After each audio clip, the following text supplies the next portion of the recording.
ગુજરાત સરકારે એક પ્રશંસનીય પગલું ભર્યું છે, કારણ કે અત્યારે ડુપ્લિકેટ દવાઓનું કૌભાંડ બહુ ચાલે છે. દવાઓમાં હાનિકારક ડ્રગ્સ પણ વપરાય છે. હવે એમણે 10 એવા ડિવાઇસ વસાવ્યા, મોબાઈલ ડિવાઇસ, જેના માટે એમણે 7,50,00,000નો ખર્ચો કર્યો. એ મોબાઈલ ડિવાઇસ લઈ આ ડ્રગ્સને તપાસવા માટે અધિકારીઓ બધી જગ્યાએ ફરશે. કોઈ પણ જગ્યાએથી દવા લઈ એ દવાનું લેબ ટેસ્ટિંગ એ ડિવાઇસથી કરશે.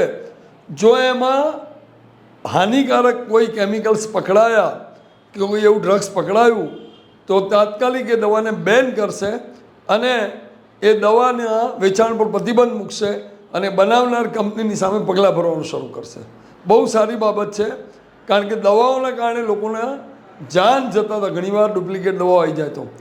આ આપણે કોરોના કાળમાં પેલા ઇન્જેક્શનોમાં જોયું હતું.